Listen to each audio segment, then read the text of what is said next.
We are now going to discuss this issue of a new world order. As we saw in Revelation chapter 17, the kings of the world give their power unto the beast. In the Keys of this Blood, Malachi Martin tells us that the greatest geopolitical giant of our age is the Pope.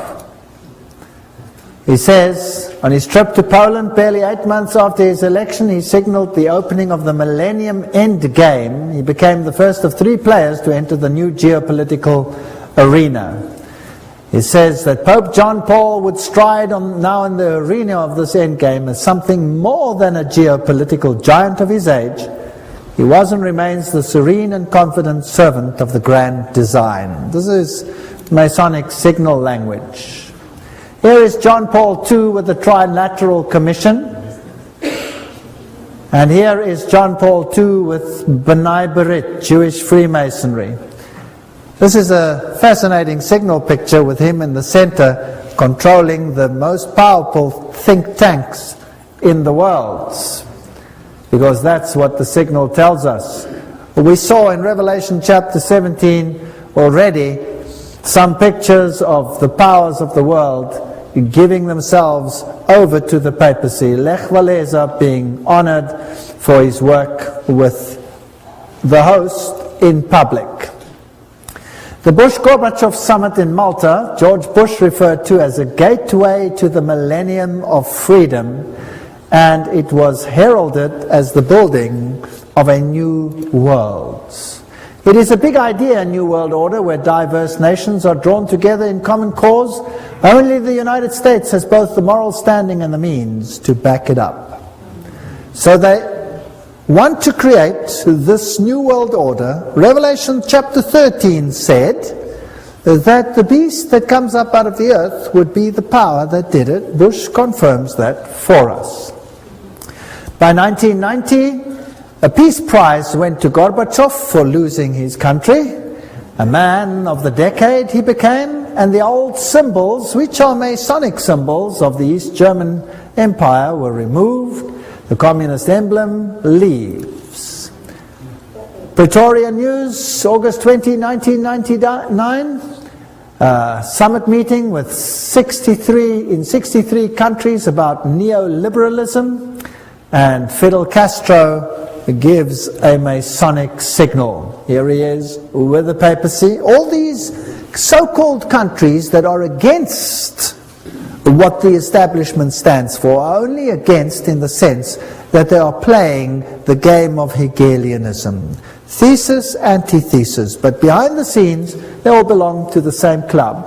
Let's just verify that. Fidel was significantly influenced by Jesuit father Armando Lorente and Alberto de Castro. De Castro admired Franco. Fidel was very active in a Jesuit organization similar to the Boy Scouts, the Explorers. Wherever totalitarian movement erupts, whether communist or Nazi, a Jesuit can be found in the role of advisor or leader. In Cuba, it was Castro's father Armando Lorente. So forget about the idea that Cuba was anti-pope. A Jesuit was behind the scenes. They were playing the game of thesis, antithesis. When tyrants fall in Romania and Panama and all these countries, these tyrants were put in place to create a system of fear and chaos, and then they are removed and the people are happy to give up their civil liberties. We've already seen this video here of the Pope who receives honor from Bill Clinton for his role in ending the communist empire. 2,400 of his faithful here to welcome him. He's waving to the crowd.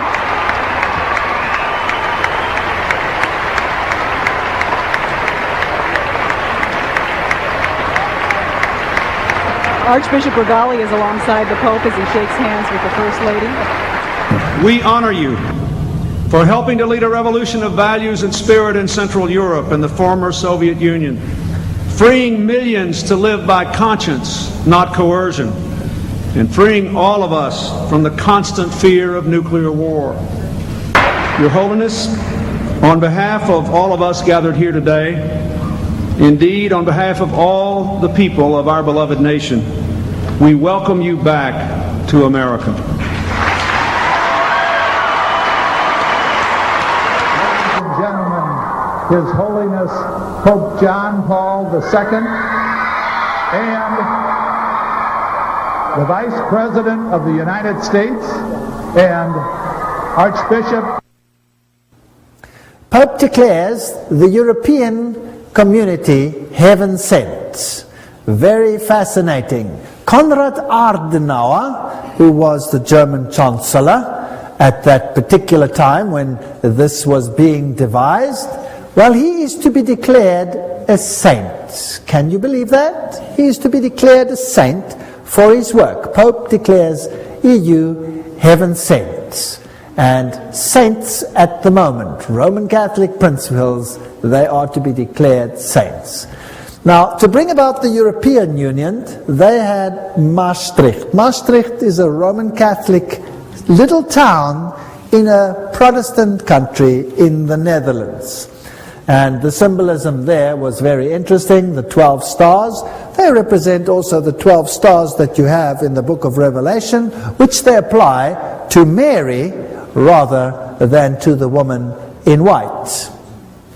It is also fascinating that the European Union issued a poster which was posted all over Europe where they had the Tower of Babel under construction. Can you see that? This was posted all over Europe, and the stars were upside down representing the goat of Mendes. This is Satanism.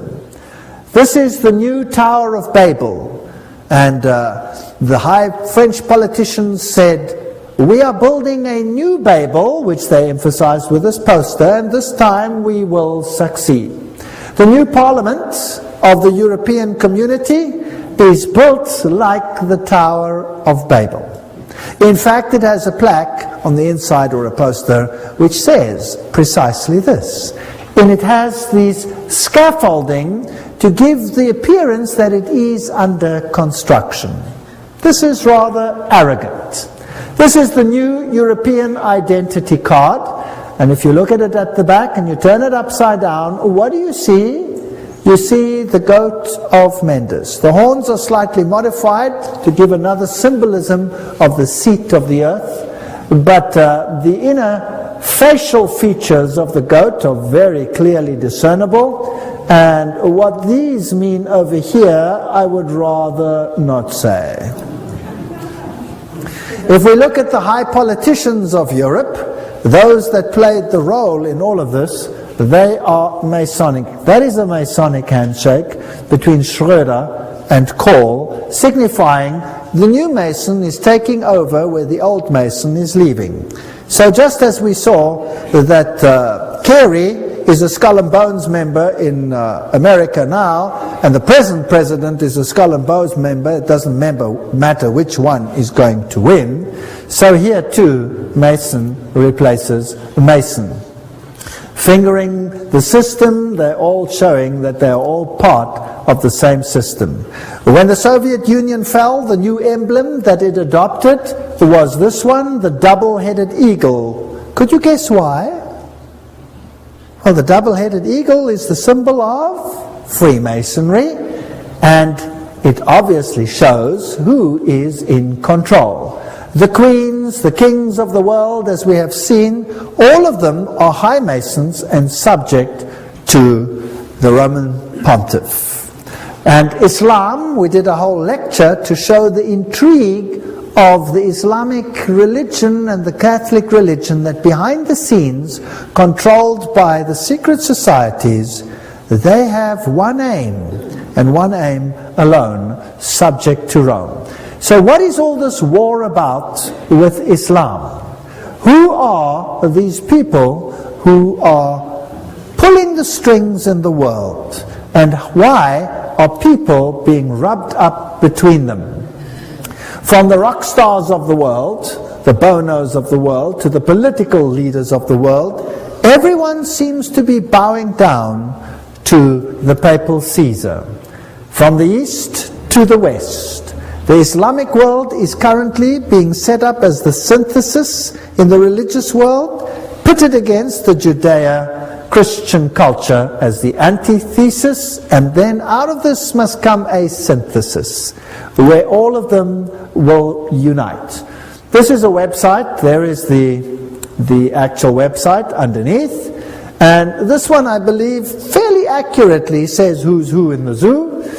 Adam Weishaupt, Astor, Pike, Carnegie, DuPont, Harriman, Bertrand Russell, Ted Kennedy.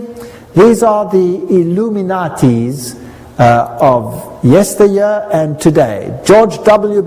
Bush, of course, he's a Skull and Bones member. That's a sub-organization of Chapter 322 of a German organization, the Illuminati, therefore. Bundy, Habsburg, Freeman, Teng Hui, Hillary Clinton, Alan Greenspan, Rockefeller, Rothschild, Wahlberg. These are the bankers in the system, the negotiators, Lord Carrington, Jimmy Carter, Henry Kissinger, Lord David Owen, Richard Holbrooke. These are 33 degree Freemasons, or Knights of Malta, or Bilderbergers, Committee of 300. They all belong to the same club. If we look at Franklin D. Roosevelt, Cecil Rhodes, Engels, all of these, Trotsky, Stalin, Marx, Hoover, all of their affiliations, Grand Orient Lodge, for example, Grand Orient Lodge, Lenin was Grand Orient Lodge, Truman 33 degree, Willy Brandt 33 degree, Winston Churchill. We've seen many of these before. Helmut Kohl, Committee of 300, Francois Mitterrand, 33 degree Freemason. He is not alive anymore. Yitzhak Rabin, Yasser Arafat, 33 degree Freemason. These are fascinating details. Shimon Peres, Ronald Reagan, George Bush, Gerald Ford. I showed you Gerald Ford's signature where he signed for himself that he was a 33 degree Freemason. There it is. I photographed it in the lodge. And the Carters and these great political people in the world, the Schröders, the Netanyahus, the Gorbachevs. There is Saddam Hussein listed as a 33 degree Freemason. Now, that is somewhat strange, wouldn't you say? King Hussein, Al Gore, Tony Blair, all of these issues. Look at Saddam Hussein over there. Here's a picture of Saddam Hussein. And this is a picture that was beamed on national television during the war. During the war. Of what he looked like. Now, they also said at that stage that they weren't sure whether this was pre-taped. That means it could have been pre-taped before the war even took place, because if they are insiders, they would know who's who and what is going to happen. Now, there is a very interesting rumor about this man. Have a look at his face and have a look at the fact that he has no beard. The CIA, as well as the British Secret Service, said at the time it could be a double. It could be a double, but nevertheless, that is what was depicted. He has always looked like this. He's never had a beard. This is what he's looked like. Operation Iraqi Freedom, Saddam's double trouble. Opposition leader claims Hussein died of cancer in 1999. This was posted March 26, 2003. Muslim al-Assadi, a doctor living in exile in Iran, said he believes the real Saddam died in 1999 from cancer. The real Saddam died because he had cancer of the lymph nodes, and since his death in 1999, they're just showing his doubles, he told the Tandian newspaper. That's a fascinating story. If Saddam Hussein was really dead and the others were pre-recorded stories, then who was ruling in his place? His sons and his wife and his other children were also there. It fascinated me that the moment the war broke out and England and the United States went in there, that the wife and the children of Saddam Hussein, except the two ruling sons, were taken away and received exile where? But in Great Britain. So the country that attacks takes the family, the whole family of Saddam, and gives them political exile in Great Britain. Very strange. Now, if he was dead and they were putting doubles in front, and they were ruling really through the sons, and they showed these shot up bodies of two individuals who nobody knows who they really are. Who knows whether that is really so or whether that is not so? Despite the reference to Qaza, British intelligence thought the broadcast may have been pre-recorded. This is a fact. We are well aware that he spent many hours recently tape recording various messages. We have to do a little more analysis of what he was actually saying to see whether or not that in fact was Saddam Hussein. British Defense Minister Jeff Hoon told reporters. White House spokesman Ari Fleischer said, I think there are some doubts about whether that tape is canned or whether it's fresh and based on recent events. So both of the secret services question these issues.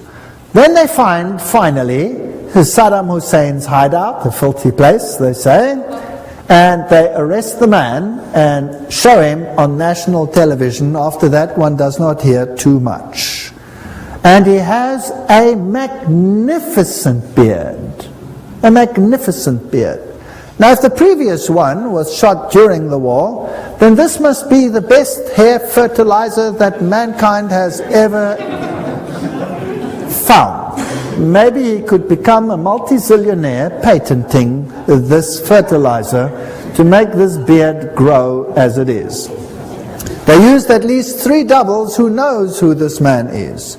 And to say that they did blood tests, who knows whether you can trust the laboratories that did this. Nevertheless, he's listed as a 33-degree Freemason. There are plenty of questions regarding this man, and there is no evidence except for his family that is safely living in exile. Royalty, Prince Bernhard of the Netherlands is 300, Committee of 300, and here Prince Beatrice and Prince Berthier, the Queen, of course, Prince Philip, all of them high Freemasons. Mengele, Walt Disney, all of these individuals. The world is really run by these individuals. Here is the Duke of Kent giving the Masonic handshake under the Masonic shield. He is the current Grand Master. So he is the highest Freemason at the moment, if you like, because a king may not be, or a prince may not be the Grand Master. He is currently the Grand Master. So here is the highest Luciferian in the country at the moment.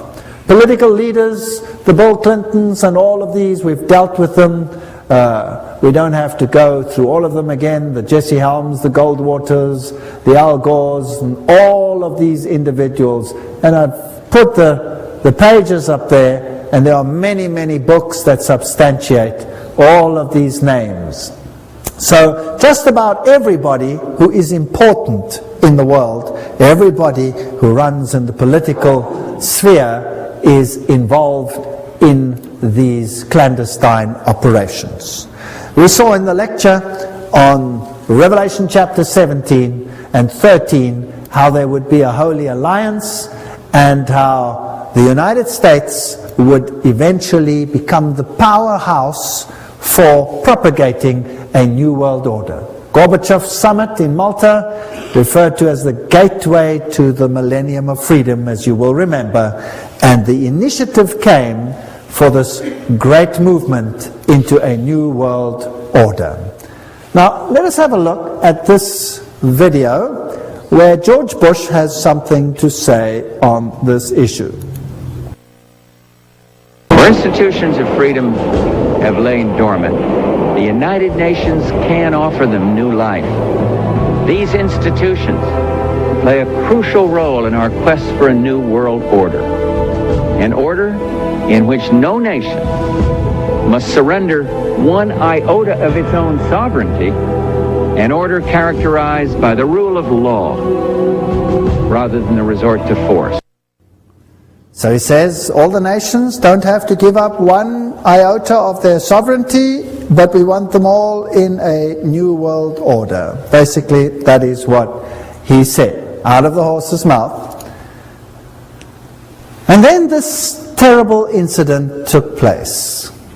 And, well, there were many, many deaths. A very strange incident. But before we get to it, let's first have a look at some of the history of this issue.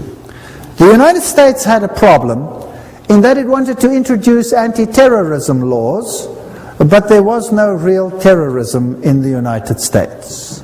And then all of a sudden, a building in Oklahoma, April 19, 1995, was gutted by explosions, and they fingered a man, Timothy McVeigh, who worked alone, they said, and brought this building down by parking a van filled with explosive outside and blowing the building to smithereens. That's the official report. Inside were women and young children, and if anything gets the sympathy of the people, well, then that is surely one of them. Let's have a look at what happened here.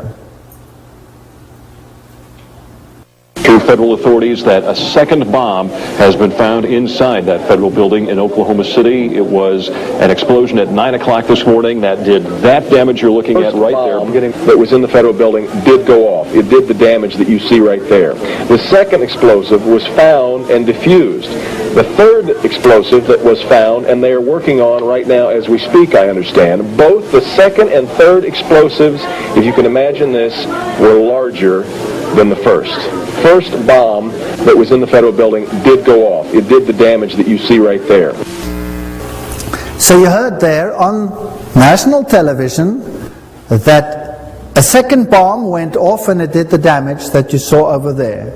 They found a third explosive device within the building. The official report, however, says what?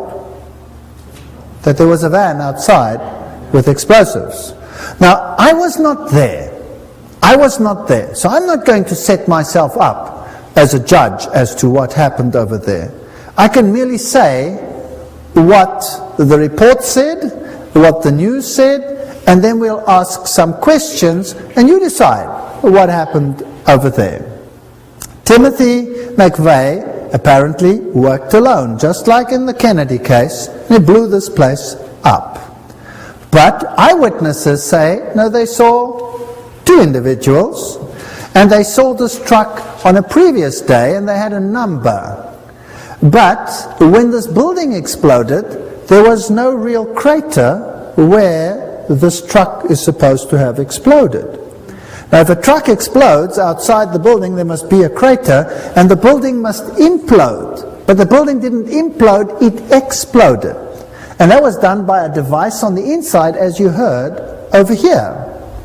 So now, to fit the case and to say it was a truck, the people said, well, surely if it was a truck, then there must be some parts left of that truck. I mean, an explosion doesn't just get rid of every piece of a truck. It might be in smithereens, but there should be a piece of an engine block or something like that. There was nothing. Eventually, the pressure became so great that a CIA agent jogging 4 blocks away stumbled over the rear axle of the truck and found it. But the problem was, how do you identify this rear axle as part of that truck? Now, they had a registration number, and fortunately the number was on the rear axle. Now, nowhere in the whole world do you put registration numbers of vehicles on rear axles. So this is a strange issue. But anyway, he was fingered as the sole one. But there is so much suspicion surrounding this explosion, and then eventually a firm got the contract and they gutted that building before there was any possibility of looking into what happened at that particular event. Then came another event, the Twin Towers. Now, what happened after the first event? After the Oklahoma bombing, the United States, within just 5 days, had anti-terrorism legislation. And that anti-terrorism legislation gave powers to the President of the United States where he could suspend the Constitution. But it didn't give powers where the United States could unilaterally enter any country in the world to do as it pleased. For that, it needed a war-footing legislation, as was the case with Pearl Harbor. There needed to be an incident. Well, an incident arrived in that the Twin Towers were destroyed. President Bush speaks to the United Nations General Assembly, November 10, 2001. We must speak the truth about terror. Let us never tolerate outrageous conspiracy theories concerning the attacks of September the 11th. Malicious lies that attempt to shift the blame away from the terrorists themselves, away from the guilty. Now, isn't it interesting that George Bush there said, let us not tolerate conspiracy theories that shift the blame away from the terrorists themselves.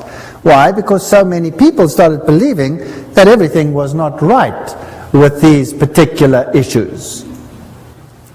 Now, let's have a look at the first hit.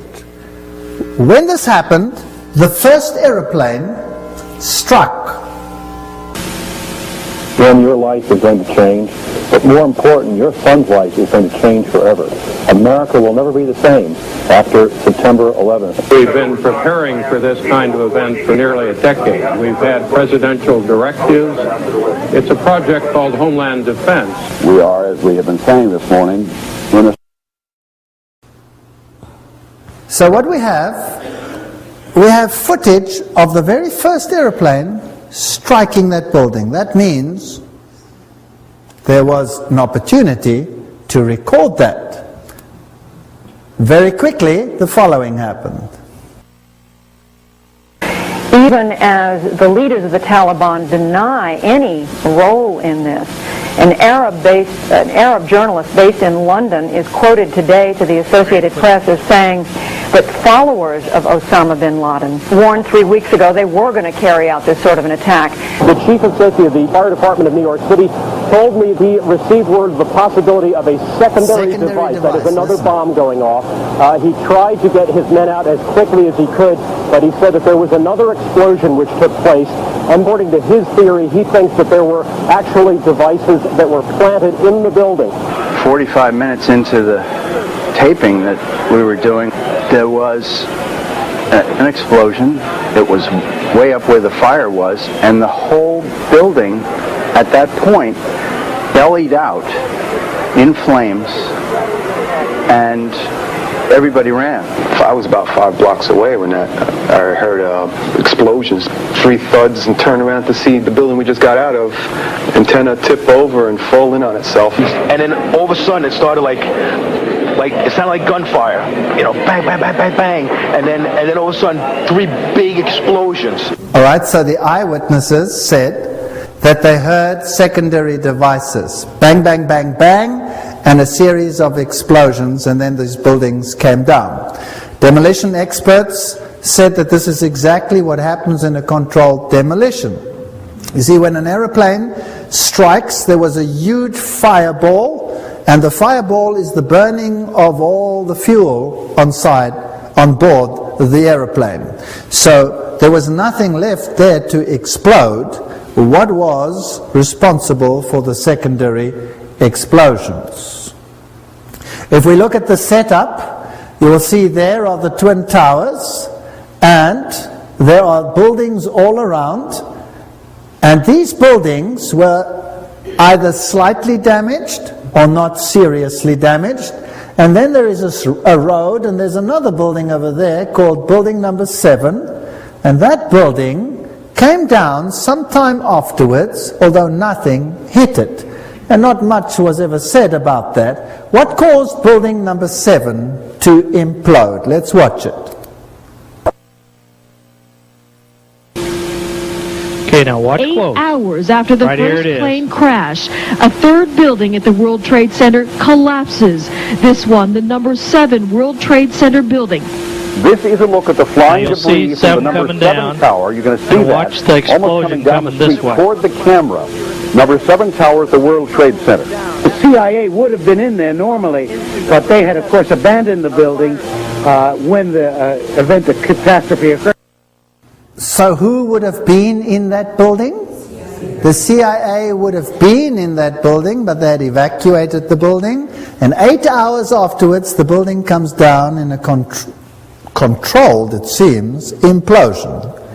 Now, nothing hit that building, and these are very strange questions that we have to consider. After this event, there was a Canadian response. And there was a great resolution passed at the United Nations last night that might bring about a new order in the world that would be better for all of us. All of this was brought upon us in a single day, and night fell on a different world, a world where freedom itself is under attack. So the Canadian response was, this could bring about a new order in the world as it was decided at the United Nations after a meeting. Gary Hart, what did he have to say? There is a chance for the President of the United States to use this disaster to carry out what his father, a phrase his father used, I think, only once, and hasn't been used since, and that is a new world order. Then your life is going to change, but more important, your son's life is going to change forever. America will never be the same after September 11th. We've been preparing for this kind of event for nearly a decade. We've had presidential directives. It's a project called Homeland Defense. We are, as we have been saying this morning, in a state of war. Even as the leaders of the Taliban deny any role in this, an Arab journalist based in London is quoted today to the Associated Press as saying that followers of Osama bin Laden warned 3 weeks ago they were going to carry out this sort of an attack. The chief of safety of the fire department of New York City told me he received word of the possibility of a secondary device, that is another bomb going off. He tried to get his men out as quickly as he could, but he said that there was another explosion which... All right, that's enough. We've seen the buildings coming down. We've heard that while these things were still happening, the American government had fingered the culprits. A bunch of terrorists, naming their names, about 25 of them altogether, and the whole plot had been resolved by the end of the events that unfolded that day. An amazing piece of detective work after the event, while it was even happening. Now, again, let me say, I was not there. So let me tell you what has transpired and what people have said about these issues in the world, what has been published and what is fact that cannot be disputed. And then I don't make a judgment because I wasn't there. You make the judgment based on the facts. This is the story. They say the terrorists were of Arab extraction, and they mentioned the names of the passengers on these aeroplanes, which were United Airlines aeroplanes. And the mastermind behind the scene is a man by the name of Atta, who is fingered as the one who received instruction on how to fly an aeroplane.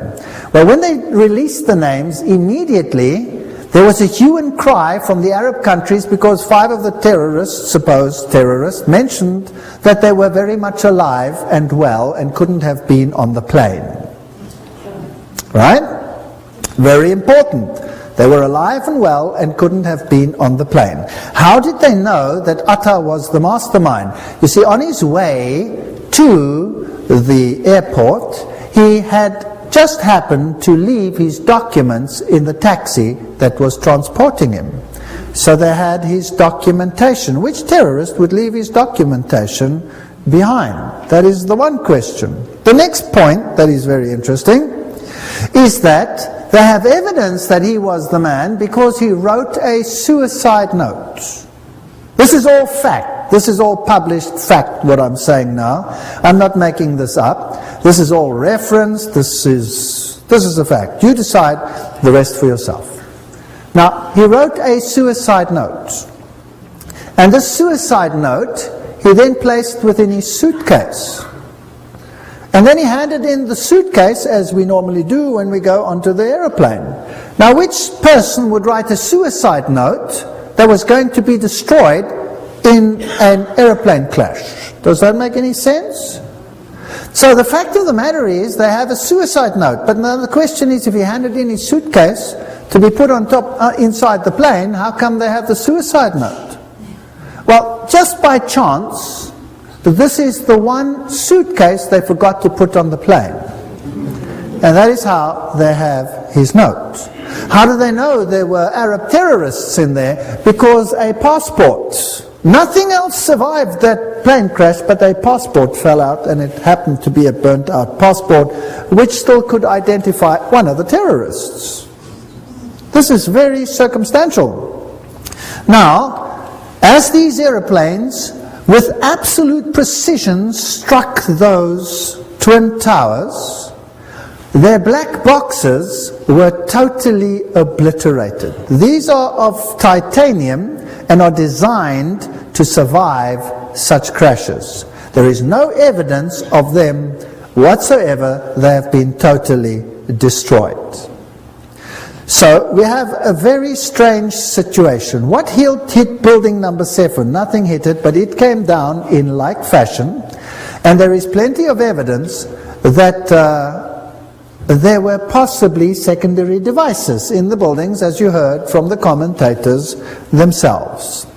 So, what about the infrastructure of the aeroplanes? Well, there are certain parts lying there, so there was definitely a situation where those planes hit that particular building, because you have wheels and all kinds of components of the aeroplanes surviving even those crashes. With those tremendous explosions, there were parts of these aircrafts everywhere. Every time an aeroplane crashes, there are huge pieces of fuselage and etc. which remain, and they sometimes can fit all these things together, and that was also the case at the Twin Towers. 3 days before those buildings came down, 3 days before, the shares in the airlines had been sold at a turnover such as had not existed ever before. And certain banks bought these. So somebody might have been tipped off that something was going on. And then a very interesting case, there was a man in your country, in Canada, who happened to be in prison. And they had caught him in a gambling situation, and they imprisoned him, and he said, "Let me go, I am clandestinely working for the CIA. I'm an agent, I was investigating money laundering, etc., etc., etc." And they would not let him go. Then he gave the names of his contacts at the CIA, and the CIA was probably embarrassed because of this situation and denied knowledge of it, and he was very angry because he felt he had been stabbed in the back. And this very often happens in this industry.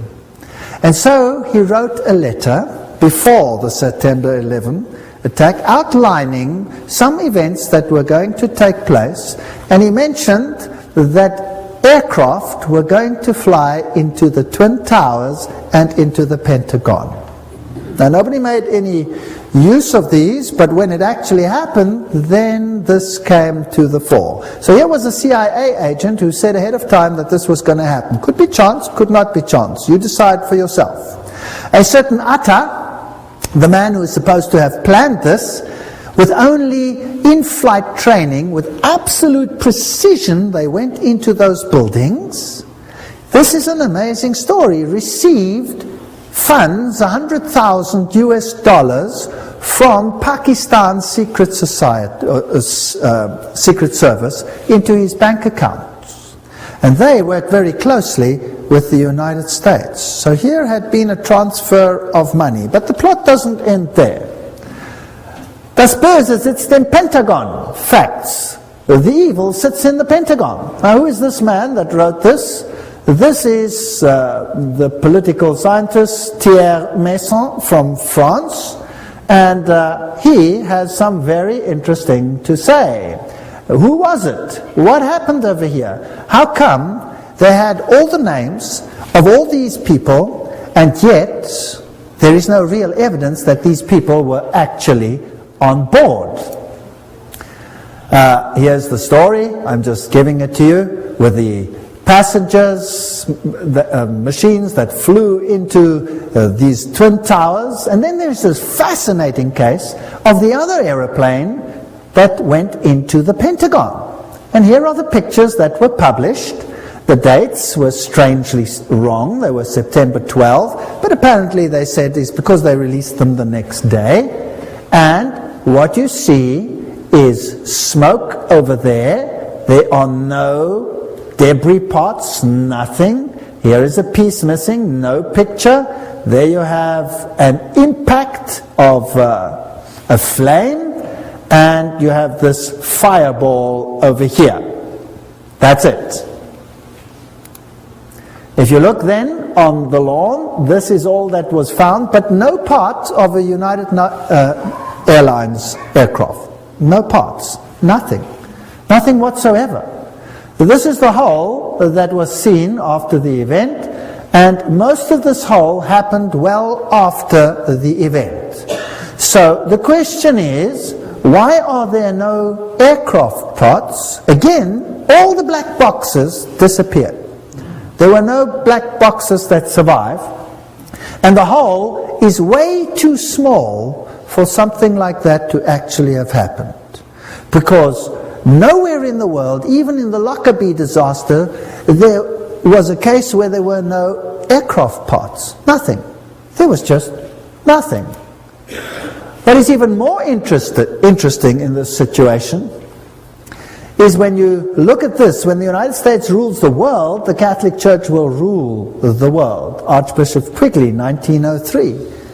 Let me go back to this September 11. To rule the world, you have to be able to have access to the entire world whenever you want to, however you want to. Now, this aeroplane that struck the Pentagon, and the other one that fell by chance, did you know about that? The other one that fell, and apparently there were terrorists on board that were overcome by loyal citizens. The interesting part is that that aeroplane struck the ground and never struck any building. It came down. And as it came down, there was a hole in the ground. And the mayor and the first people of that area ran to the place, and here was a hole in the ground, but no aircraft debris. None. None whatsoever. Not the slightest piece. Nothing. So the whole aircraft disappeared into a hole, which was not very large, and there was no debris, and no black boxes, and nothing. Something like this has never, ever happened ever before. But what is even more sinister is the following. Because the people that had died on the aeroplane, their descendants or their inheritors cannot claim if there is no body. But in the investigation, they identified every single human body with their blood group and body parts that were given to all the family. There were no aircraft parts. There was nothing of that nature found. No aeroplane whatsoever. And yet, they could identify everybody. Does that make any sense? It doesn't make any sense whatsoever. And there were apparently phone calls between the aircraft and the Pentagon. Such was the information that was released. And the information was that there was a terrorist group, Arab terrorists, that were attacking this place. And the phone call was made with a handy, with a cell phone. But then, of course, they found out that if you make a phone call with a cell phone, then you get an account for that phone call. And there was no record of such a phone call. So the Pentagon backtracked one and said, yes, excuse me, we didn't actually get the phone call from a cell phone. We got it from the onboard telephone. That's how it happened. And again, they did an investigation. If you make a telephone call on an onboard phone, then you swipe your credit card through it, and there must be a record of a credit card transaction from that phone. But there was no record.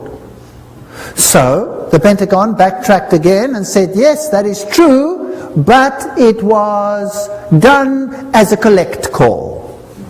That's why there was no credit card, because the individual had forgotten the credit card. But you cannot make a collect call from an onboard telephone. And there the story died. So here are 4 aircraft, no parts except the ones at the Twin Towers.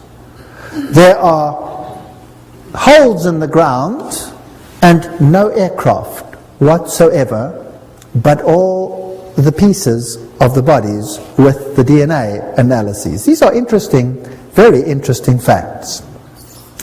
They had planned previously in the Bay of Pigs one such operation, apparently, this is history, where they were going to dupe the world by having one aircraft take off, land, the people get out, and then another one, radio control, take off and create the situation that they wanted without any people on board. This had been done before in the United States.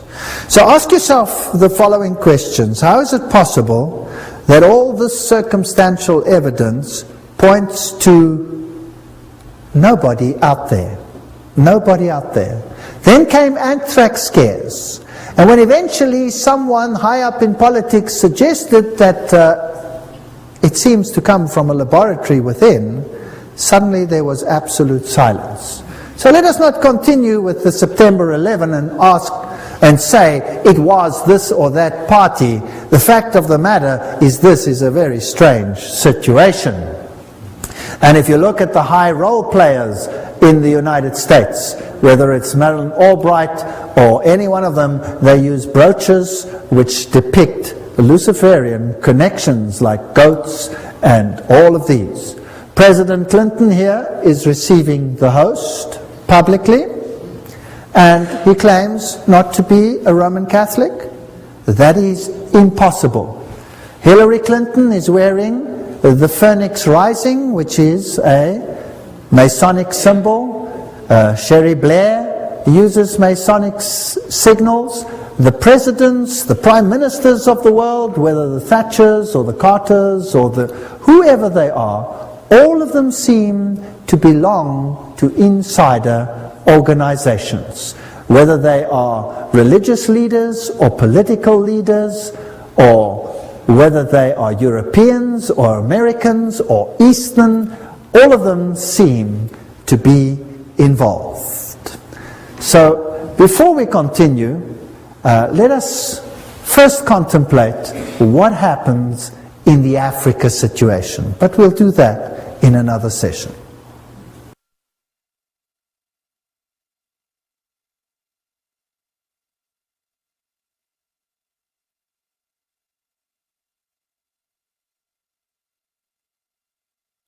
If we look at Africa and Rome, this will give us an idea of what the New World Order is going to be all about. Africa and what they have done to Africa serves as a model for what will happen in the entire world. The great African leaders and the tyrants of the past, like the Idi Amins, these people have all received exile and were probably high Masonics. When we look at the Southern Africa, South Africa situation, where you had the black-white issue, the apartheid issue, the role players, again, were all Masons. This is Foster, the president, and he gives a Masonic signal, and he was a Freemason. If we look at Nelson Mandela, he is a Prince Hall Freemason. So again, both sides are on the same side of a secret society. If we look at de Klerk and Nelson Mandela, we have the same situation there. Mandela is compared to Jesus Christ. They lift him up. They have a synthesis and an antithesis. And he receives the host publicly, although he declines to say that he is Roman Catholic. He says he's not Roman Catholic. Now, Roman Catholic canon law states that you cannot receive the host if you are not a Roman Catholic. So these people are really something else. Here he has a Hindu marriage with the widow of Samora Machel. Now, Samora Machel is another story, and his anti-Christian statements are historic. He also had a Jewish wedding at the same ceremony and a Muslim, showing that all religions are one with him. The new political face is totally Masonic, and in 1992 already it was known that Mugabe of Zimbabwe was going to take the farms away from the people that lived there. This is before he started doing this. They had already said it. Mugabe is going to take white farms very soon. It was in 1992. Today, this is a fact. Der Spiegel published Die Deutschen müssen raus, the Germans must get out, all whites must get out. Here's a cartoon of Kissinger pointing to the fact that the whites must get out of Africa. Here is the current president of South Africa, Mbeki, and Mugabe. They are hand in hand on this issue. He refuses to rebuke Mugabe for taking the farms by force. In South Africa itself, 4,000 farmers at least have died and have been killed as they have been driven off their land. Nobody hears about these things in the world. Zimbabwe lies in ruins. But what do we find here? A tremendous building going up. And what is it called? The Jesuit province of Zimbabwe. So the Jesuits are totally in control in that country. Jesuit School of Philosophy and the Humanities, brand new buildings, while a country lies in ruins. They're preparing for a final order. And all the black leaders are in the same level as all the European and American leaders. They all belong to the same club. Now, what is this new world order? Here is the new South African coat of arms, where you can see the phoenix rising out of the ashes, the crown of Mitra with the 7 rays. All the symbolism points to the same thing. I'm going to run you through the new economic order of the New World Order. And these are now quotes from Roman Catholic sources themselves. And I would like to tell you that you haven't experienced anything yet. Waiting to come to you. And I can tell you what it feels like because I have experienced it. If you ever want to read an interesting book, read Ecclesiastical Megalomania, but I'll be quoting from encyclicals and all these things.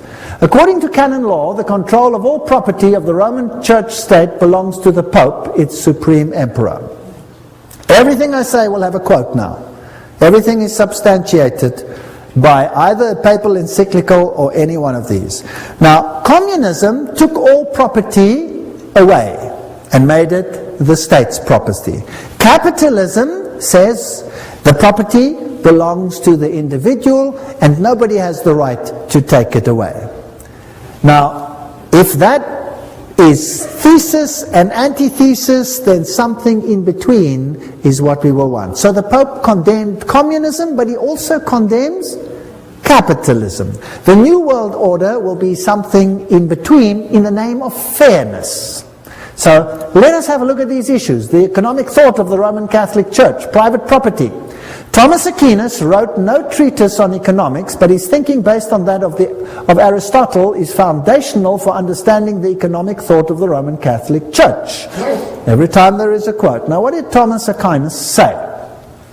Roman Catholic economic thought is developed by the popes in their encyclicals and by the Roman Church state councils, has been a contributor to 1. Feudalism, guild socialism in Europe during the Middle Ages, fascism in Italy, Spain, Portugal, Nazism in Germany in the 20th century, interventionism and redistributive state in the West, including the United States in the 20th century, and liberation theology in Latin America and Africa in the 20th century.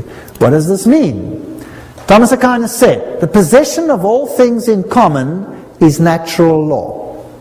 Thomas wrote, the possession of all things in common and use of universal freedom are said to be of the natural law, because to wit the distinction of possessions and slavery were not brought in by nature, but devised by human reason for the benefit of human life. Now what does all that mean? It simply means property is for common good. You may own it, but it is for common good.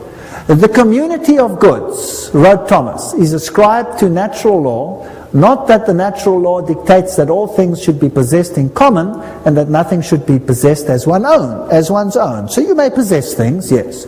But because the division of possessions is not according to natural law, but rather arose from human agreement, which belongs to positive law, they talk such drivel, it's interesting, never mind.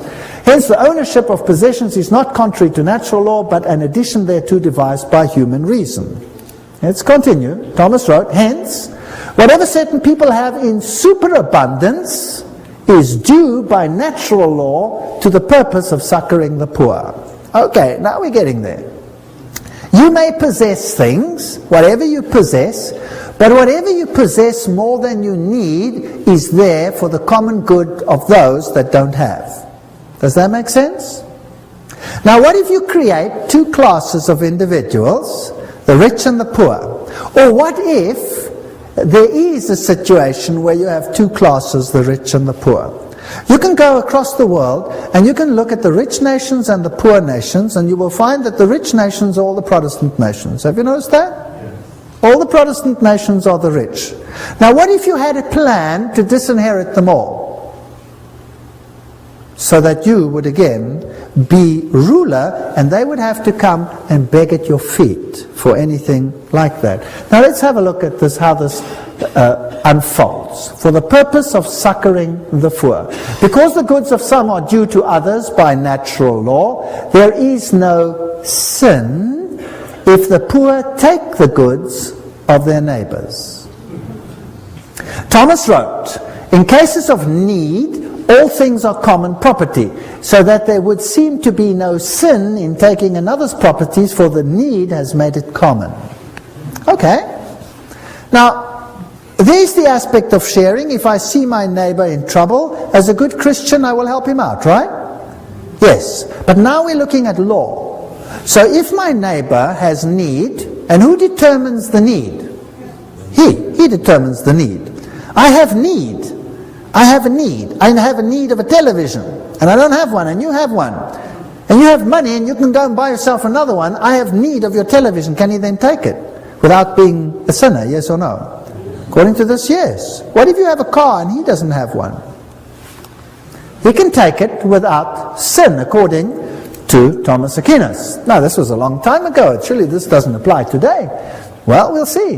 Not only is such taking of another's property not a sin, it is not even a crime, according to Thomas.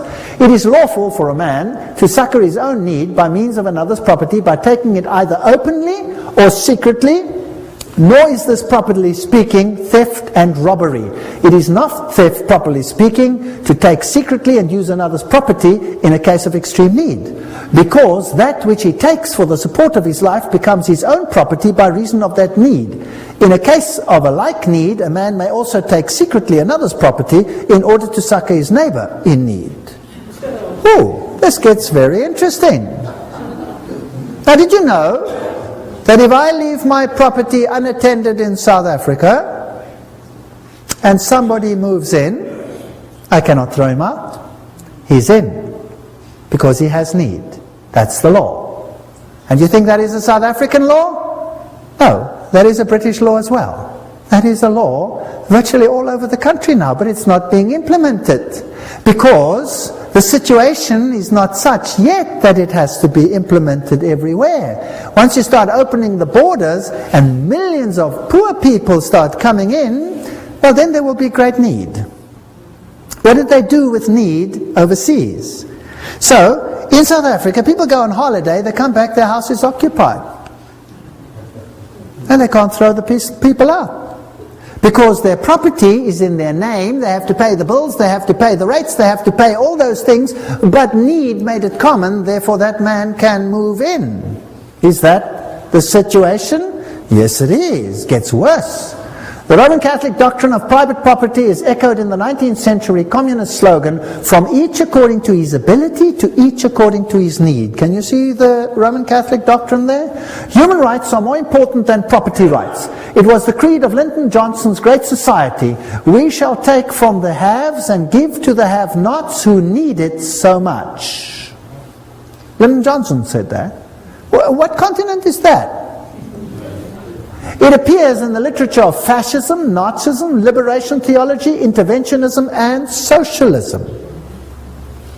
The universal destination of goods. This is John Paul II's expression of it in 1987 in an encyclical called On Social Concern. It is necessary to state once more the characteristic principle of Christian social doctrine. The goods of this world are originally meant for all. The right of private property is valid and necessary, but it does not nullify the value of this principle. Private property, in fact, is under a social mortgage, which means that it has an intrinsically social function based upon the justified precisely by the principle of universal destination of goods. Oops! What did John Paul II just say? He said that what Thomas said is what I say. You may have private property. The Roman Catholic Church is for private property. That sounds very nice. But it's never qualified that that property is only yours for common good. So one day you wake up and in your garden you have squatters. And you call the police and you say, hey, or you go out and you say, get off my property. And they say, let me alone or I'll blow your head off. Hey, you go to the cops, you say, cops, come help here, people are squatting on my land. Sorry, they have need. You have too much land anyway, live with it. Okay. Pope Paul VI made the point quite clear in 1967 encyclical on the progress of people. Each man has therefore the right to find in the world what is necessary for himself. This gets interesting. The recent Council, Vatican II, reminded us of this. God intended the earth and all that it contains for the use of every human being and people. Thus, as all men follow justice and unite in charity, created goods should abound for them on a reasonable basis. All other rights whatsoever, including those of property and of free commerce, are to be subordinate to this principle. That means if I have need of a manufactured good, can I take it? So now I'm driving my car and we have a hijacking just about every 12 minutes. And a gun comes in and says, get out of the car, and I relinquish my car, and if I don't, what happens to me? I get shot. The man has need of my car. It's gone. Finished.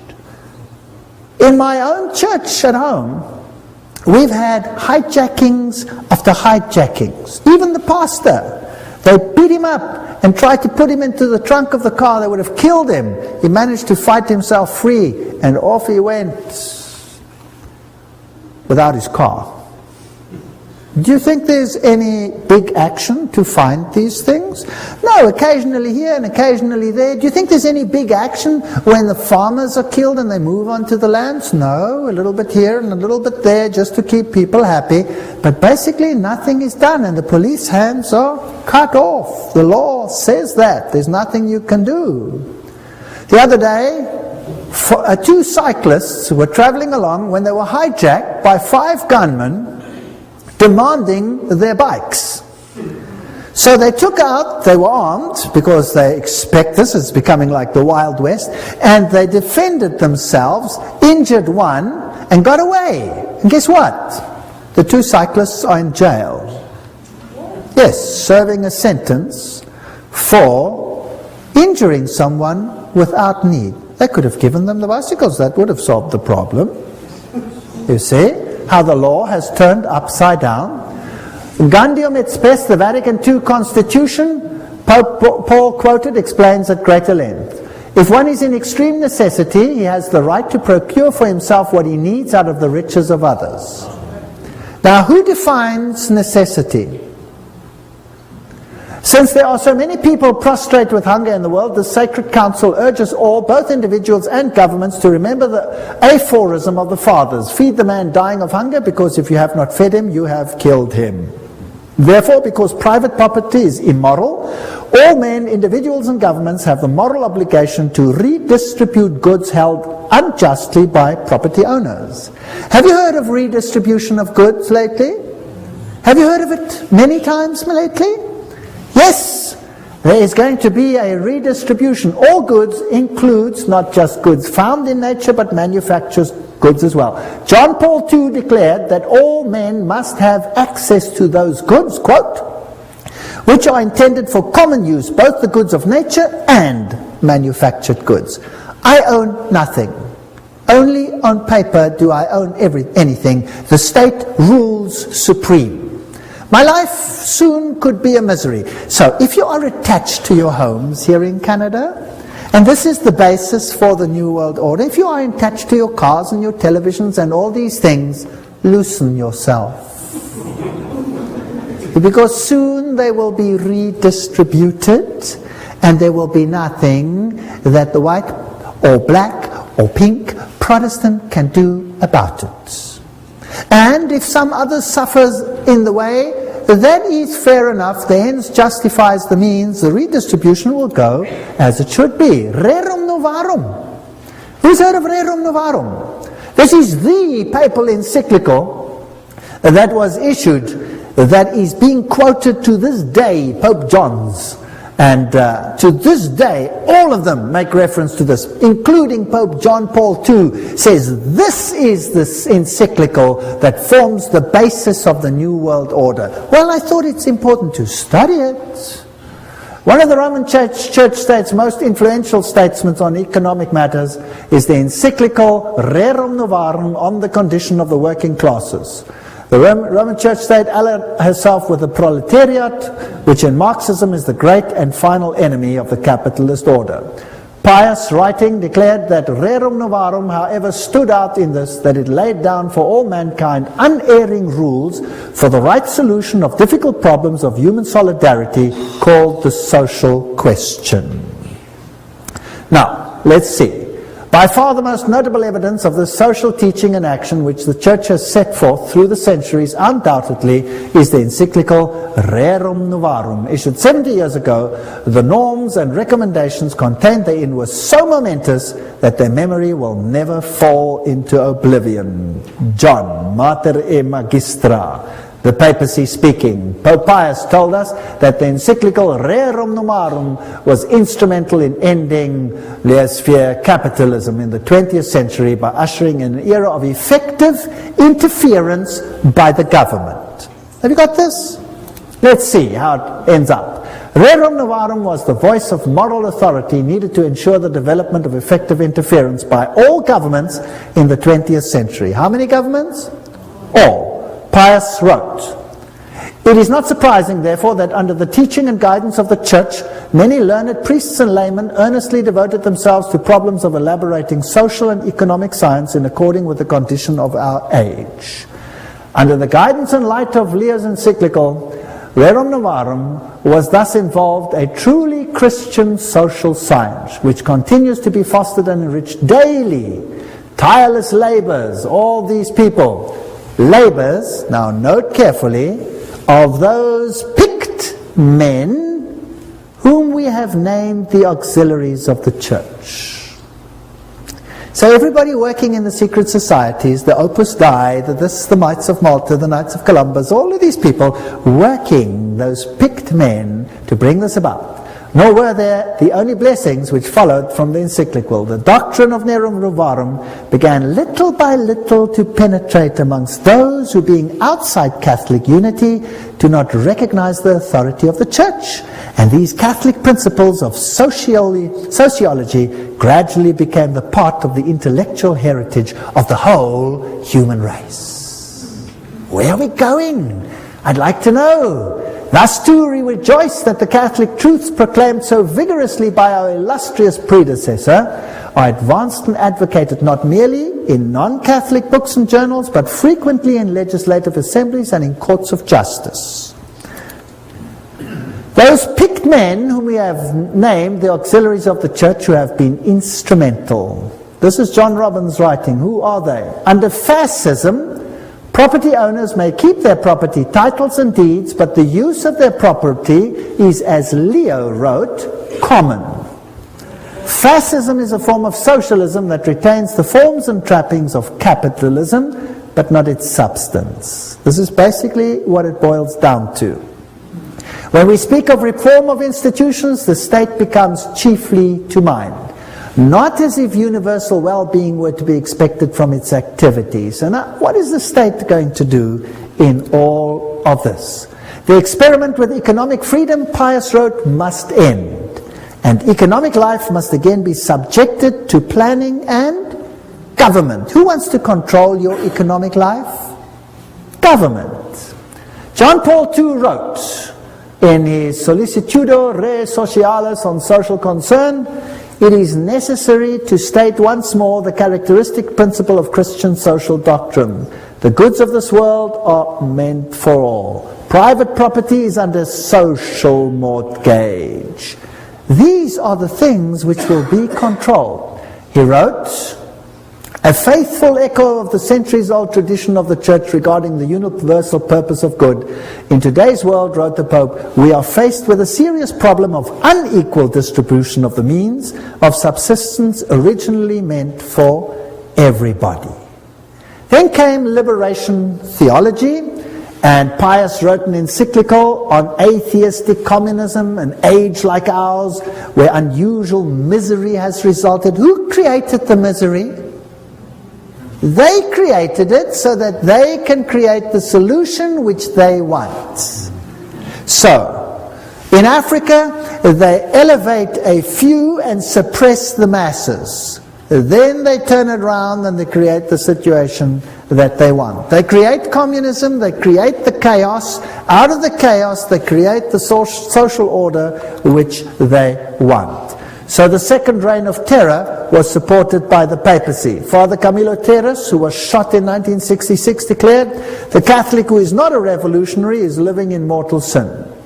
Pope John Paul II wrote in 1968, the Church does not hesitate to defend fearlessly the just and noble cause of human rights and to support courageous reforms leading to a better distribution of goods, including earthly goods such as education, health service, housing, and so forth. Now we come to human rights. What did we read about in the French Revolution?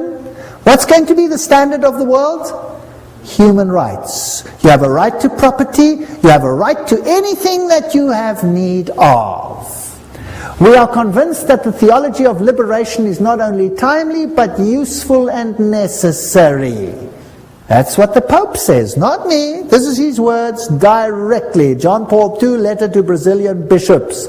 It should constitute a new stage of the theological reflection initiated within the apostolic tradition. And then he refers to Rerum Novarum. Franklin Roosevelt, when he was elected, he made Professor Ryan part of his administration. Now, who was he? Ryan wrote in 1931, the workers have a claim upon industry for all the means of living, from the time they begin to work until they die. When industry does not do it directly, then it is the business of government to enforce it upon industry. See how it starts? Right, now let's look at some of the human rights.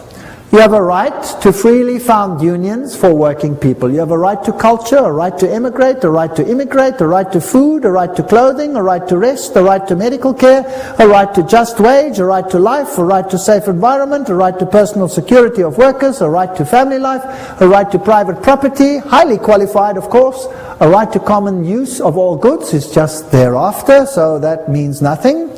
A right to work, a right to pension, a right to old age, insurance, a right to association, a right to security, a right to integrity, a right to social services, a right to strike, a right to choose a state of life freely, a right to found a family, a right to education, employment, good reputation, respect, appropriate information, a right to the upright, blah, blah, blah, protection of privacy, right for freedom, professional training, quality, right to adequate health care. Oh, it's laborious. How do you control that? How do you control it? If you're going to control every aspect of that, then you must control every aspect of a person's life. You will not be able to go to the toilet in future without making a triple application to the Vatican. They're going to control every single aspect of your lives. That's what they're going to control. And government is going to become super huge. Now, where's the money going to come from? From you. Now when the money comes from you, what then happens to your wealth? It gets less and less and less and less. That means the middle class will disappear. How many classes under Catholicism in the Middle Ages? 2. There was a feudal class, the Goyim, and there was the upper class who controlled everything. Now, if we take employment, in my country employment was running at almost 50%. In Germany it was running at point-something%. And then it went up to 2, 3, 5, 10, 20%. Now unemployment is rife in Europe. Why? Because all the East Bloc countries are now being incorporated into Europe, and there must be redistribution of wealth. And so it's coming down, down, down, down, down. The recent surveys don't ask where you live. They say how many rooms have you got, how many people live there, how many this, how many that. When did they do that, and in what country? In communism. And what happened if your house was bigger than your need? The one who had the need got it. But who has to pay for it? You, because you own it. It's even worse now than in communism, right? So they came to our country. Now you have to register in each individual location. And you may not vote outside your location, so that they have your location attached to your name. And then they came to my house and they said, they want to know, what is my religion? I said, I'm a Christian. They said, which denomination are you? I said, it's none of your business. They said, it is my business. Which denomination are you? I said, it's none of your business. How many rooms have you got? I said, enough. We want to know exactly how many rooms you have. I said, I have enough. Well, we want to know exactly. It's got nothing to do with you. Why do you want to know exactly? I could have another one next week, or I could put a wall in and I could have 2, right? So none of your business. You get into big trouble if you answer questions like that. You're not supposed to do that. Therefore, there must be made available to all men everything necessary for leading a life truly human. Did you know that living a life truly human is the Catholic acronym for salvation? And I will prove this to you in a future lecture, where they say to be saved means to live a life truly human. That means the kingdom of God for Catholicism is the kingdom of Catholicism ruling the world on this earth, and giving everyone the capacity to live a life truly human. That means enough to take care of your basic needs and nothing else. Do you like the New World Order? Do you like it? Do you know what? The Bible calls him the man of sin. Now, there's another word for the redistribution of wealth, and I've given it to you already. What is it? It's called theft. That's right. The Bible says, thou shalt not steal. That means, thou shalt not take from one who has and give it to someone else. That's called theft. That's breaking the commandments of God. Is that correct? Yes. We will see that this system of human rights breaks every single commandment of God as we go along. When God distributed land to Israel, how was it distributed? As an eternal inheritance. It was your land. Ahab wanted Naboth's vineyard. And Naboth said to him, I will not sin against the Lord my God, because this land has been given to me as an eternal inheritance and to my children. God gives each one a piece that is his. They take it and distribute it according to need, but you pay the bill. Fascinating. The complex circumstance of our day makes it necessary for public authority to intervene more often in social, economic, and cultural matters. The Second Vatican Council, that's what it said. So they're going to intervene at every level of your life. Lob von Gorbatschow für den Papst. Gorbatschow praises the Pope, and he says the Pope is right in his demand for a new world order. In 1991, the San Francisco Chronicle already said Pope calls for a new world order. Albert Einstein says, mankind's desire for peace can be realized only by the creation of a world government. With all my heart I believe that the world's present system of sovereign nations can only lead to barbarism, war, and inhumanity, and that only law can assure progress towards a civilized, peaceful humanity. Interesting statement, Albert Einstein. What did he also state? He says there is no salvation for civilization or even the human race other than to creation of a world government. That was Albert Einstein. What did Hugh Tunt, former Secretary General of the United Nations, say? He said, world federalists hold before us the vision of a unified mankind living in peace under a just world order. The heart of their program, a world under law, is realistic and attainable. What did Mortimer Adler say? World peace is impossible without world government. Winston Churchill. These are big names. I'm not talking about small fry. The creation of an authoritative world order is the ultimate aim towards which we must strive. Charles de Gaulle, nations must unite in a world government or perish. How do you do that? How about creating so much conflict that everybody will be willing to give up their sovereignty? Do you know what? In South Africa, I give these lectures to the public. The people are in despair. They are being robbed, driven off their land, they're being murdered. Our houses look like prisons. We cannot go to sleep without locking everything. In my very own little block, we've had murder after murder after murder, and robberies, aggravating robberies, and nothing seems to happen. The police don't even care. They don't even come out. Because there is so much turmoil all over the place that they cannot even cope with it. So who cares about your little problem that you've just lost everything? Take it to the insurance and see if you can get it back. Irrespective of the pain. They come in, they move in, they take all your private papers, they burn them.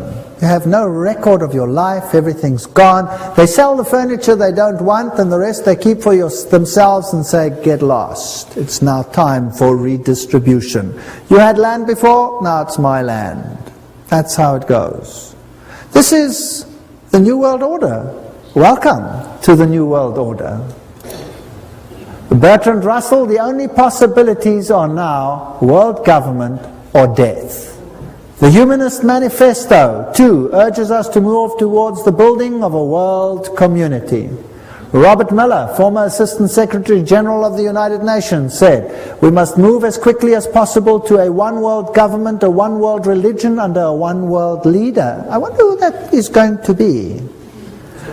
These are big names that I'm putting on the screen. These aren't speculators here and there. I'm often accused for speculating. Well, the biggest speculators are these people themselves.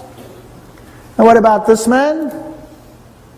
We saw how peace and unity was to come about. It was great. A great feeling of excitement, peace. of peace, unity. of love. Peace, love, and unity. Unity. Yes. Unity? Yes.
Pope calls for a new world order. CNN, Thursday, January 1, 2004. He made his whole New Year's speech revolve around the new world order. I want to tell you today that the new world order is intended not just to unite the nations which God had separated, that's one aspect, but to eradicate Protestantism off the face of the earth. And particularly that form of Protestantism which refuses to bow to the papal Caesar. That form of Protestantism will have to go. And we will see that under the circumstances that will be created, these conditions are all in place right now. It is all there. And I will put it on the screen for you, so don't miss the next lectures. Now we're getting into hot territory. I'll put the quotes on the screen where they will tell you who the problem children are going to be. And don't think it's Islam. It's someone else. Don't miss the next exciting episodes. But before I go, I would like to remind you that Jesus said that this was going to happen. And if I know, and if I understand with my whole mind and with my whole heart, that Satan, because the dragon gave him his power and great authority, is setting up his kingdom here upon this earth, then instead of becoming disillusioned, frightened, hysterical, I know that the time must be very short, isn't that right? And I know that the Lord must be coming very soon. So, as far as I'm concerned, I have distanced myself from my property. If I literally had to come home next week and find my wife somewhere in another little room and my house occupied by whomever, then I will say, tough cheese, it's going to blow up anyway, who cares? It's going to be destroyed when the Lord comes by the brightness of His coming. Why not take it now? Have fun while you can, and I'll move on somewhere else. I don't mind building a tree house for a little while. That should be okay. If they take my cars, well, that's okay too. We'll get another one. If we can't afford another one, we'll walk. Who cares? I really don't care anymore. But people who are losing things become desperate, and what do? They commit suicide. By the thousands, people are committing suicide. If they understand this message, and they understand where we are going, would they then commit suicide? No, they gather hope. They say, wow, so we're part of a big exciting end game. And this is exactly what is happening. People are getting hope, and they're giving their lives to the Lord Jesus Christ, and they are saying, Lord, save me, not only from my sin, but save me from this world. I am longing for your kingdom. Do you know what the government policy is in the kingdom of God? I've already told you. Everyone in the kingdom of God gets a dwelling place in the city built by whom? By God. And it has your name on it. Did you know that? You have a city dwelling. In the new world, what happens? God says, no longer will they build houses and others live in them. So what are you going to do? They will build houses, says the Bible, and they will plant vineyards. And no longer will you plant vineyards and others eat of them. What does that mean? That means you will have a country dwelling where you will have a farm which God will bless. And who does it belong to? To you. For how long?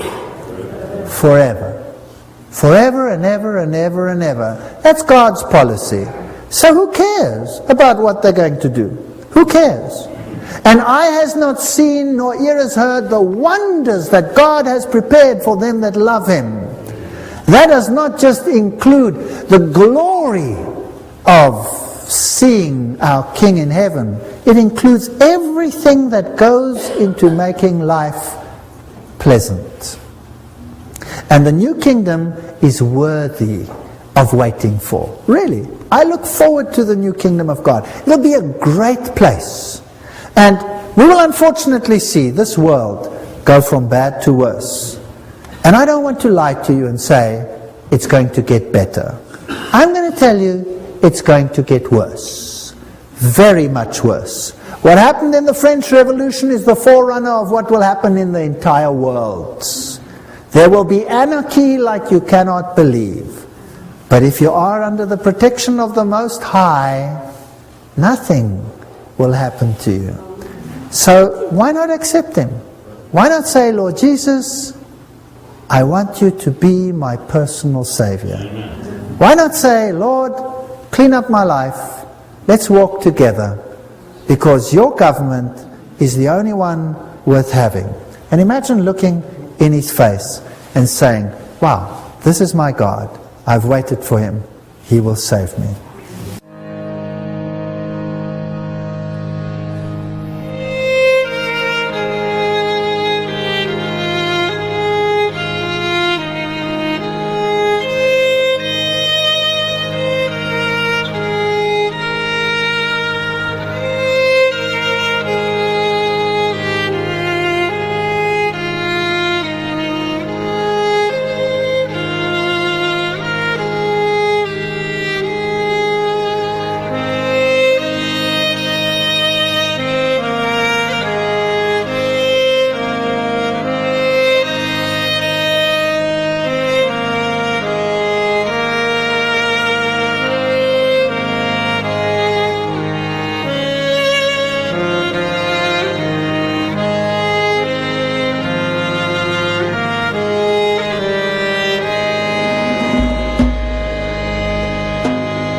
Heroes of Flight 93, the official version, is that this plane was heading, let's say, for example, for the White House or for the Capitol building, but that some heroes on board overpowered the pilot, and then the plane crashed onto the ground, killing all the occupants. Very fascinating stuff. By the way, of all the 4 aeroplanes involved, no black box has been found. No black box. They are designed to withstand such crashes. There is not one that has remained. Now at Shanksville, what happened here? Now this we don't have in English, it's in German. So subtitles have been put underneath and you can read it in English as you go along. And we can see what happened. Here the people come, and they now interview the mayor of Shanksville, who was one of the first at the scene, as to what actually was present when they arrive. And you will find something very interesting. Ernie Style, der Bürgermeister der nahegelegenen Gemeinde Shanksville, erinnert sich. Ja, mein Schwager und ein guter Freund von mir waren die Ersten hier. Sie haben in Shanksville an einer Straßenecke gestanden und sich unterhalten. Ihr Wagen stand gleich in der Nähe und so waren sie die Ersten hier. Dann kam erst die Feuerwehr. Alle waren wie vor den Kopf gestoßen, weil sie zu einem Flugzeugabsturz gerufen wurden. Aber da war kein Flugzeug.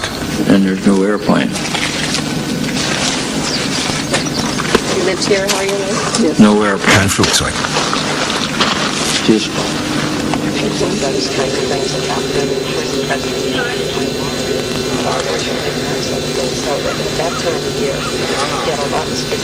Sie wurden hier zu der Unfallstelle geschickt und da war kein Flugzeug?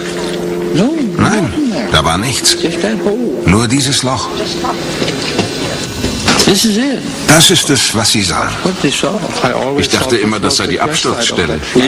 Das ist sie, aber da ist nichts zu sehen. Das Flugzeug hat sich total zerlegt. Puff. Es krachte auf den Boden und löste sich auf. Vollkommen. Sage. Flugzeugtrümmer? Nicht. Stolz präsentiert die Fotografin ihr Werk genau an der Stelle, von der aus sie das Bild geknipst hat. Eine pilzförmige Rauchsäule, wie sie auch von anderen Augenzeugen beobachtet wurde. Das ist das, was wir gesehen haben. Sieht fast aus wie ein Pilz. Afghanistan.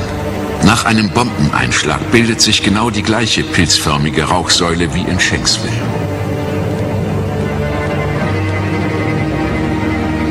War es doch eine Bombe oder eine Rakete? That's an interesting story. So here you have an interview with the eyewitnesses that come to the crash site, and there's no airplane. But there's a hole in the ground. And in the hole, nothing. No airplane. No airplane debris, nothing. Just a hole in the ground, in which a whole Boeing disappeared, totally dissolving itself, with nothing to show. Interestingly, they have the bodies of every single one that was on board, but there's no airplane. Now, that is weird.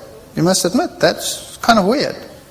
And that is the picture of the actual cloud that formed. This photographer just happened to be there when it happened. And that is the cloud that forms when a bomb hits, like they used in Afghanistan. And the question was asked, was it perhaps a bomb and not an aeroplane at all? And where is the aeroplane? We wouldn't know, it's gone. Now, nowhere in the history of the world has an airplane like that just disappeared. I mean, imagine when your shuttle exploded up there, what a terrible disaster that was. And that was like a nuclear explosion in mid-air. They could almost reconstruct that shuttle from all the debris that they put together. Isn't that correct? And here, nothing? Nothing? No airplane? It's gone? No airplane. Very interesting. Let's go and look at what happened at the Pentagon. Amongst reports circulating is the report that there was an explosion in the Pentagon. Now, according to this, an airplane flew into the Pentagon. Let's have a look. What was aired on national television abroad? Von einer Explosion ohne jegliche Beteiligung eines Flugzeugs im Inneren des Pentagon wird berichtet. Übrigens, die Fassade knickte erst später ein. Das war keine unmittelbare Folge des Aufpralls. Direkt auf den eben renovierten Teil des Pentagon zu. Nachdem das Flugzeug auf den ersten Gebäudering aufprallte, durchschlug es noch 2 weitere Ringe, um am Ende dieses 1,80 Meter große Loch zu hinterlassen. Wie schon bei dem Absturz in Shanksville löste sich auch hier das Flugzeug in Luft auf, bzw. pulverisiert.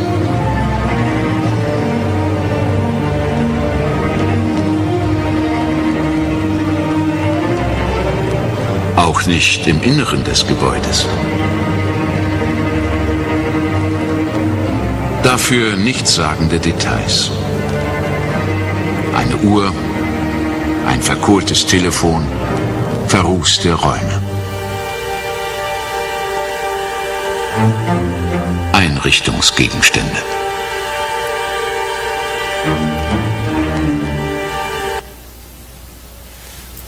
Well, there you have it. That's the second one. Here comes an airplane, crashes into the Pentagon, goes through a hole, leaves a hole 1.8 meters wide. A whole airplane leaves a hole 1.8 meters wide. The rest of it collapsed later inside the building. No airplane debris. It's completely dissolved, gone. But there are clocks and there are telephones and furniture. They seem to have survived. Nothing else. No engine block, no nothing survived. No airplane. Whereas, if you go to the World Trade Center where everybody saw the airplanes fly in, what do you find there? This is the situation. Ganz anders die Situation am World Trade Center. Trotz der viel massiveren Zerstörung stolpert man hier förmlich über Flugzeugteile. There was no problem there. That was a massive explosion. If anything should have ripped those planes apart, it should have been there. But there's lots of debris of airplanes. But at the Pentagon, nothing. Not a thing. At Shanksville, nothing. No airplane. Dissolved. Completely. So no wonder this Frenchman over here, Thierry Messon, says, das Böse sitzt im Pentagon. The evil, is it in the Pentagon? This is the man who came up with some of this theory. Who was it? What happened over here? And was it perhaps totally different to what people are saying? These are pictures that were released. Interesting that the date says September 12th. They say that it's because they released it the next day. Here is the site of the plane when it is about to crash, and then suddenly a black picture, nothing, and then you have a flame. But there's no airplane, nothing. Now, when an airplane lands on an open field at this low, and it's struck right at the bottom, then the landing gear comes down automatically once the altimeter reads that, and there would be a line of destruction in the lawn like you cannot believe, but there's nothing. Just that hole. And this is the cloud of flame that one sees, and this tiny hole in the building, which then later collapsed. Any debris that you see lying outside has nothing to do with the Boeing, has nothing to do with an airplane. So there's no debris from an airplane at all. Gone. The fact of the matter is that immediately after these events, the power was granted to act internationally, and you had massive legislation, homeland response, all of these things came in. Now, I'm not saying who it was, I'm not saying what transpired, I'm just giving you the facts as they were, and you decide whether the official version is okay with you.